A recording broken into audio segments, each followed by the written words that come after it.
हरियाणा में पीएम मोदी आज अंबाला और सोनीपत में रैली के लिए पहुंच गए। इस दौरान वो अंबाला, कुरुक्षेत्र और करनाल के मतदाताओं को साधने का प्रयास कर रहे हैं। रतन लाल कटारिया की पहली पुण्यतिथि पर चुनावी रैली को संबोधित भी कर रहे हैं। उन्होंने पाकिस्तान पर भी हमला बोलते हुए कहा कि पाकिस्तान के हाथ में भीख का कटोरा है। पीएम मोदी ने कहा कि ये हमारी सरकार है जो अफगानिस्तान के युद्ध क्षेत्र से गुरु ग्रंथ साहिब के स्वरूपों को अदब के साथ स्वदेश लाई। हमारी सरकार ने ही साहिबजादों की याद में वीर बाल दिवस मनाना शुरू कर दिया है। पीएम मोदी ने आगे कहा कि जो पाकिस्तान 70 वर्षों से भारत को परेशान कर रहा था, जिसके हाथ में बम का गोला रहता था, आज उसके हाथ में भीख का कटोरा है। जब धाकड़ सरकार होती है तो ऐसे ही दुश्मन कांपता है। आज अंबाला के आसमान में राफेल के विमान जब उड़ते हैं तो आपको गर्व होता है कि नहीं होता है? गर्व होता है कि नहीं होता है? साथियों, आज मैं आपसे अगले 5 साल के लिए आशीर्वाद मांगने के लिए आया हूं।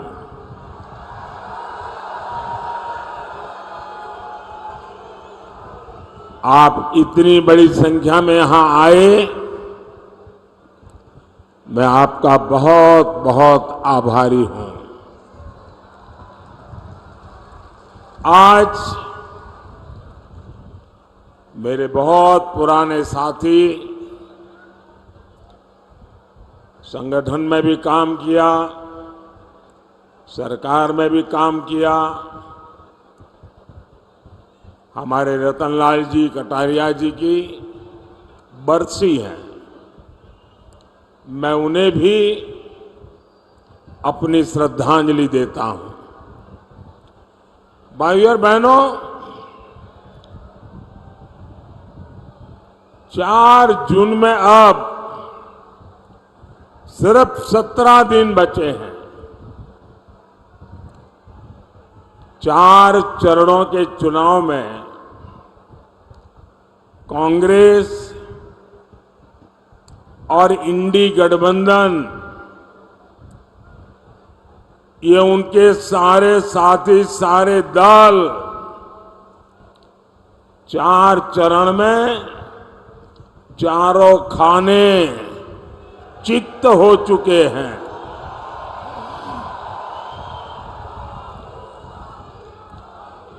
इंडी वालों ने देश के खिलाफ जो भी दांव पेच चले थे, उन्हें चुनाव के मैदान में जनता जनार्दन ने खुद पटकनी दे दी है।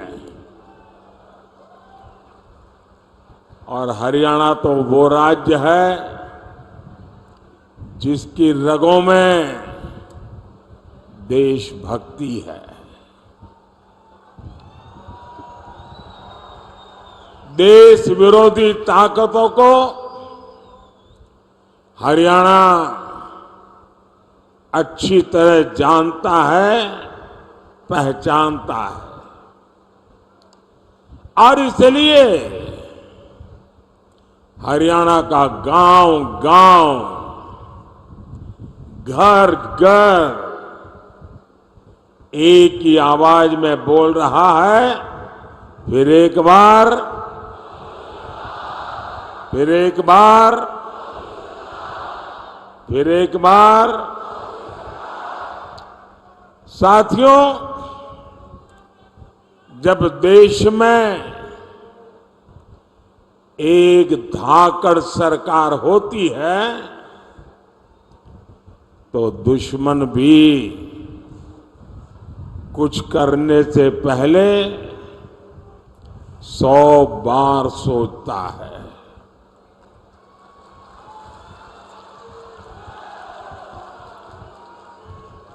आज आप देखिए, जो पाकिस्तान 70 सालों से भारत को परेशान कर रहा था, जिसके हाथ में बम का गोला रहता था, आज उसके हाथ में भीख का कटोरा है।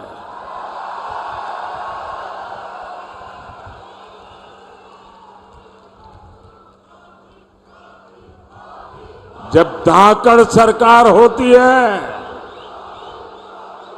तो ऐसे ही दुश्मन कांपता है।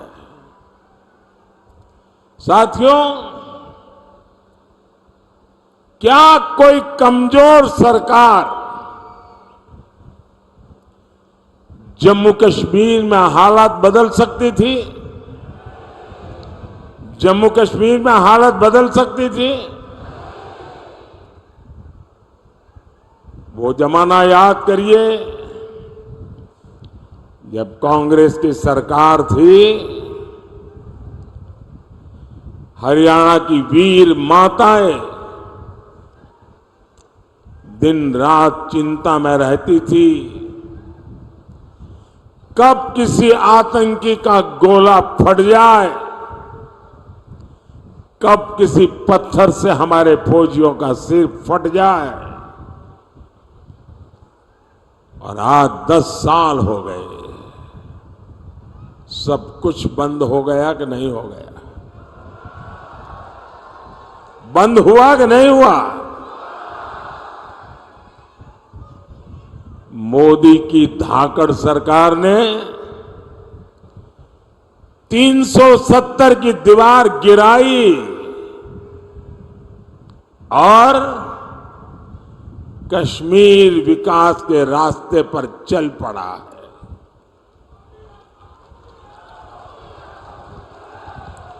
भाई और बहनों,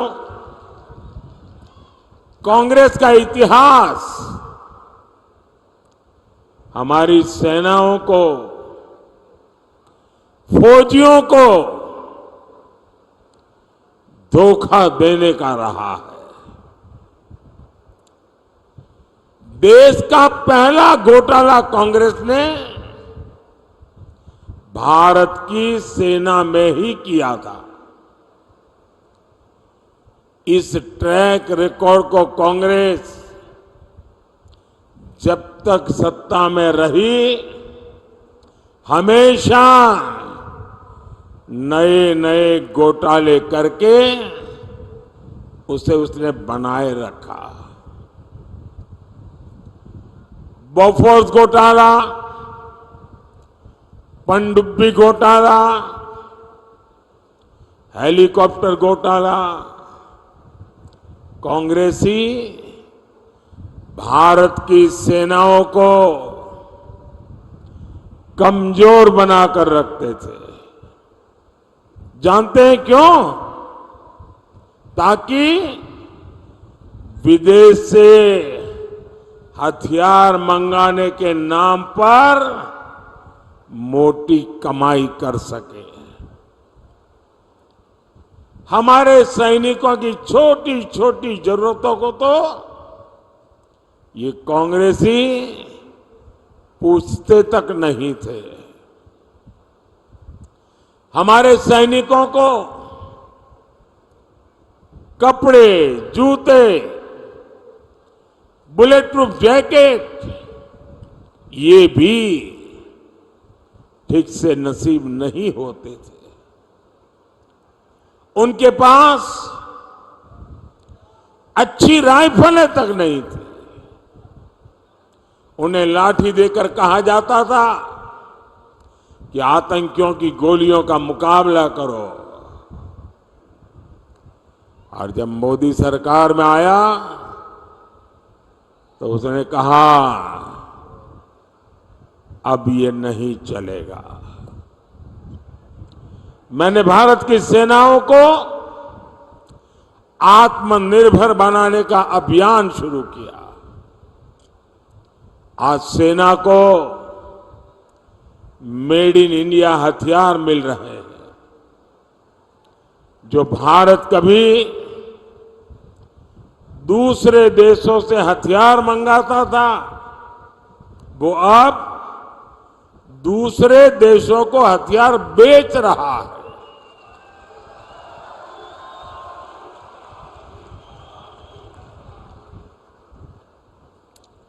साथियों, कांग्रेस ने हमारे पूर्व सैनिकों के साथ भी विश्वासघात किया। 4 दशक तक कांग्रेस पूर्व सैनिकों को 1 रैंक 1 पेंशन के लिए तरसाती रही। और जब 2013 में उनको लगा कि मोदी एक बहुत बड़ी चुनौती बन गया है, तो उन्होंने जाते जाते 1 रैंक 1 पेंशन के लिए 500 करोड़ रुपए का बजट में प्रावधान किया। और वो 500 करोड़ का कागज लेकर के इस शहजादे हरियाणा में पूर्व सैनिकों के सम्मेलन करते थे, पंजाब में जाते थे, हिमाचल में जाते थे और भ्रम फैलाने का काम करते थे कि देखिए हमने वो आरोपी कर दिया, 1 रैंक 1 पेंशन कर दिया।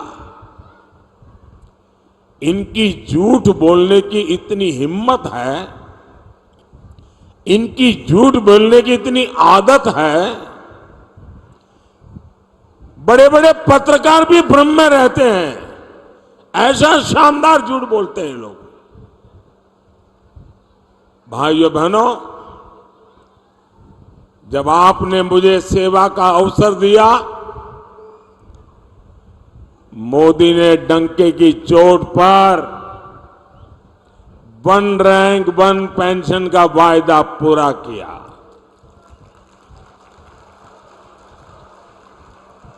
और जरा गांव-गांव पूर्व सैनिक परिवारों को बताइए कि कांग्रेस कैसा झूठ बोलती है। उन्होंने 500 करोड़ रखा था। हमारी सरकार ने जब ओआरओपी दिया तो कितना खर्च हुआ पता है? उन्होंने 500 करोड़ का खेल खेला था, हमने 1 रैंक 1 पेंशन दिया, तो अब तक 1,20,000 करोड़ रुपए, उससे भी ज्यादा मोदी हर सैनिक की परिवार को पहुंचा चुका है। अब आप बताइए, 500 करोड़ कागज पे लिख करके देश के लिए जीने मरने वाले, देश के लिए जान की बाजी लगाने वाले, और हरियाणा कुरुक्षेत्र की धरती जहां सत्य विजयी होता है, उस धरती पर पूर्व सैनिकों के सामने झूठ बोलने का पाप किया था। और जब मोदी ने इसको लागू किया, 1,20,000 करोड़ रुपए के साथ हर परिवार की चिंता की है। और मोदी हर परिवार की चिंता समझता है, और इसीलिए ऐसे संवेदनशील निर्णय लेता है। साथियों, मोदी विकसित भारत का संकल्प लेकर निकला है। और जब मैं विकसित भारत का संकल्प निकल के निकला हूं, तब हरियाणा का मुझ पर बहुत अधिकार भी है, क्योंकि मेरी विकास यात्रा में हरियाणा के भी संस्कार है।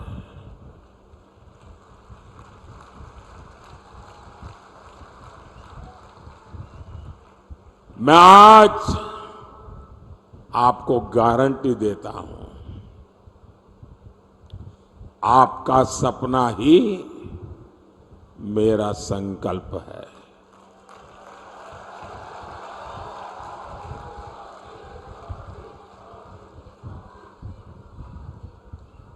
पल पल आपके नाम,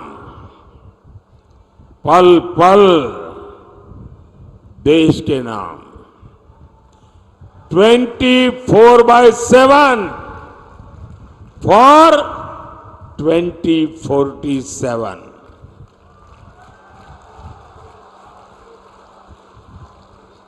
भाइयों बहनों, विकसित भारत के 4 स्तंभ हैं: गरीब, युवा, महिला और किसान। मोदी इन 4 स्तंभों को ऐसी मजबूती देना चाहता है ताकि मेरा देश मजबूत हो, मेरा हिंदुस्तान मजबूत हो। किसानों का कल्याण मोदी की प्राथमिकता है। 2014 से पहले के 10 साल में कांग्रेस की सरकार ने देश के किसानों से सिर्फ, और ये भी मेरा एक काम करेंगे, जरा मैं आपको पूछता हूं, मेरा एक काम करेंगे? जरा हाथ ऊपर करके बताइए, करेंगे? ये मैं जो आंकड़ा बोलता हूं याद रखेंगे? किसानों को जाके बताएंगे? धीरे धीरे हाथ नीचे हो रहा है, बताएंगे? कांग्रेस के जमाने में सिर्फ 7.5 लाख करोड़ रुपए का अनाज एमएसपी पर खरीदा गया था कांग्रेस के जमाने में। 10 साल में कितना? 7.5 लाख करोड़ का एमएसपी पर अनाज खरीदा गया था। ये किसानों के नाम पर राजनीति करते हैं ना। 10 साल में 7.5 लाख करोड़। और मोदी ने क्या किया? 10 साल में 20 लाख करोड़ रुपए का एमएसपी में हमने किसानों से अनाज खरीदा, यानी 3 गुना अनाज एमएसपी पर खरीदा गया है। और पहले तो पैसा मिलने में भी कई कई महीने लगते थे। अब पैसा सीधे किसान के नाम पर बैंक के खाते में जमा हो जाता है।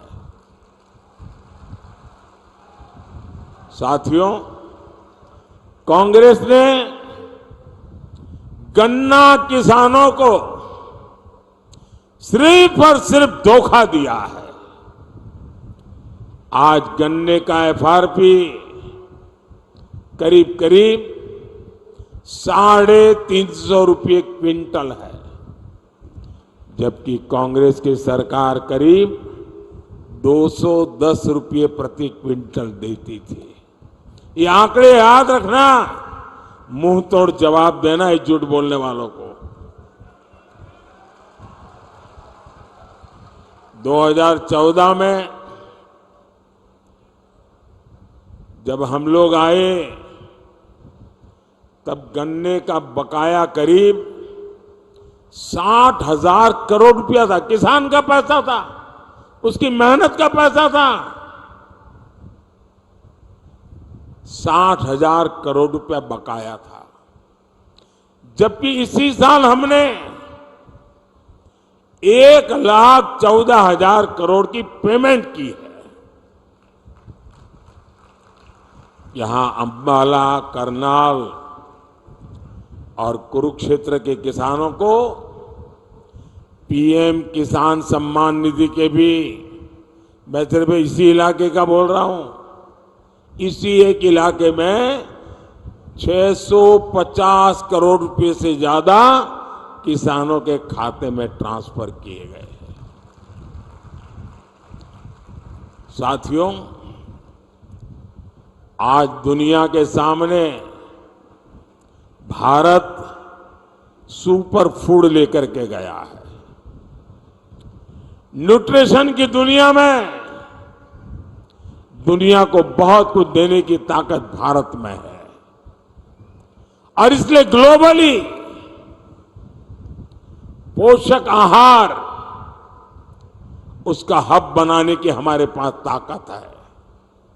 यानी जो ज्वार बाजरा जैसा मोटा अनाज हमारा हरियाणा का किसान उगाता है, उसे मोदी दुनिया तक पहुंचाना चाहता है। और इसलिए हमने सारे देश में एक पहचान बने, इसलिए इस मोटे अनाज को श्री अन्न नाम से पहचान दी है। और हमने पूरे दुनिया के लिए अंतर्राष्ट्रीय मिलेट ईयर मनाया। और इसकी ताकत देखिए, विश्व के लोगों को जब मैं कहता हूं कि हमारे छोटे छोटे किसानों के द्वारा पैदा होता है, कम से कम पानी में होता है, एनवायरमेंट फ्रेंडली होता है, केमिकल और फर्टिलाइजर की दुनिया से दूर होता है, तो दुनिया के लोगों को अचरज होता है। पिछले दिनों मैं अमेरिका गया था।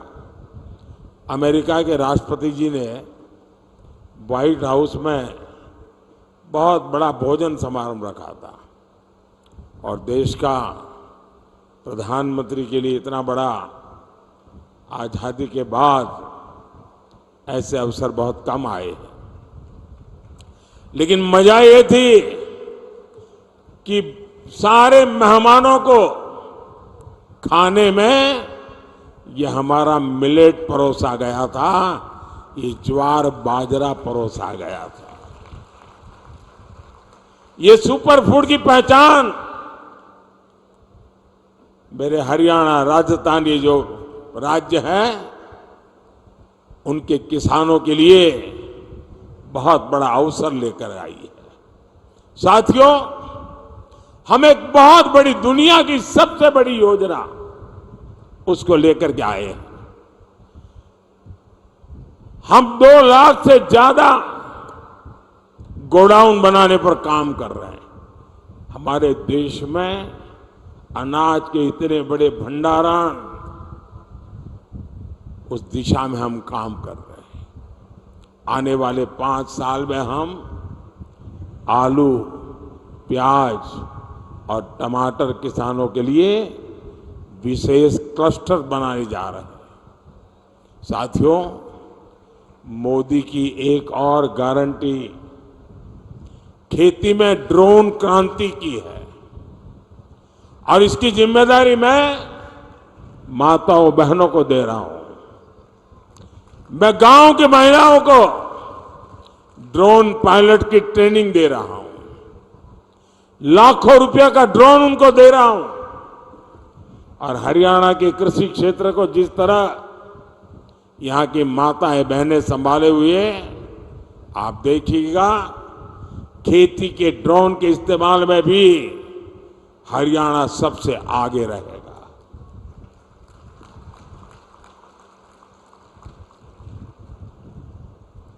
साथियों, खेलों की दुनिया में आज हरियाणा का इतना नाम है, तो उसके पीछे हमारी बेटियों की ताकत है। और मोदी ने बेटियों के लिए सैनिक स्कूलों के भी दरवाजे खोल दिए।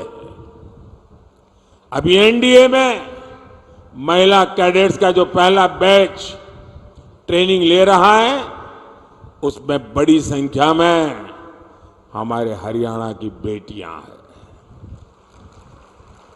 साथियों, कांग्रेस को महिलाओं से, किसानों से, नौजवानों से कोई मतलब नहीं है। कांग्रेस को सिर्फ वोट से मतलब है। अब बताइए, दिल्ली और हरियाणा में हाथ में झाड़ू लेकर घूम रहे हैं और पंजाब में कह रहे हैं झाड़ू वाला चोर है। अब इन्होंने हरियाणा वालों को समझ क्या रखा है? भाइयों बहनों, इनके लिए वोट बैंक ही सब कुछ है। अब कांग्रेस के लोग कहते हैं कि एससी, एसटी, ओबीसी का आरक्षण धर्म के आधार पर बांट देंगे। ये दलितों का, पिछड़ों का आरक्षण छीन लेना चाहते हैं। ये लोग अपने वोट बैंक को खुश करने के लिए सिखों और दलितों को नागरिकता देने का भी विरोध कर रहे हैं। कांग्रेस कह रही है कि सत्ता में आए तो सीए कानून को रद्द कर देंगे। साथियों, ये हमारी सरकार है जो अफगानिस्तान के युद्ध क्षेत्र से गुरु ग्रंथ साहब के स्वरूपों को अदब के साथ स्वदेश लेकर के आई है। ये हमारी सरकार है जिसने साहबजादों की याद में वीर बाल दिवस मनाना शुरू किया है। और ऐसे प्रयासों से माता गुजरी जी की इस धरती को जरूर गर्व होता होगा। लेकिन कांग्रेस और एनडीए गठबंधन को ऐसे हर प्रयास से दिक्कत है। भाई और बहनों, कांग्रेस और एनडीए गठबंधन विकास और विरासत दोनों के विरोधी है। 500 साल बाद, इतने लंबे इंतजार के बाद, अविरत संघर्ष के बाद, लाखों बलिदानों के बाद, 500 साल बाद अयोध्या में भव्य राम मंदिर बना है।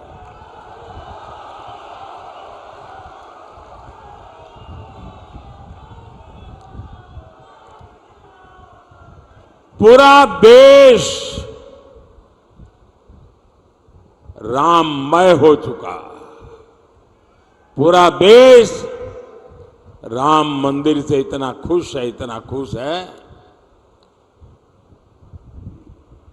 जिसे लोग समझ नहीं पाते हैं। लेकिन कांग्रेस और इंडी गठबंधन के नेता आए दिन मंदिर के लिए अपमानजनक बातें करते हैं। भाई और बहनों, हमारी सरकार अंबाला की दिल्ली से कनेक्टिविटी बढ़ाने के लिए लगातार काम कर रही है। हम यहां के एयरफोर्स बेस को उड़ान योजना से भी जोड़ रहे हैं। बहुत जल्द ही आप अंबाला से दूसरे शहरों के लिए हवाई जहाज पकड़ सकेंगे। पहले मनोहर लाल जी के दरमियान और हम नायब सिंह जी के नेतृत्व में अंबाला उत्तर भारत का एक बड़ा इंडस्ट्रियल हब बन रहा है। इन सब का फायदा यहां के युवाओं को होगा। उनके लिए रोजगार के नए मौके बनेंगे। ये चुनाव भारत को आत्मनिर्भर बनाने के लिए है। ये चुनाव भारत को विकसित बनाने के लिए है। ये चुनाव देश का प्रधानमंत्री कौन हो, किसके हाथों में देश सुपुर्द किया जाए, इसके महत्व वाला चुनाव है। साथियों, 25 मई को आपके यहां चुनाव है और 25 मई को अंबाला से बहन बंटो कटारिया जी हमारी उम्मीदवार है। करनाल से श्री मनोहर लाल जी है और कुरुक्षेत्र से भाई नवीन जिंदल जी। मैं आपसे आशीर्वाद मांगता हूं।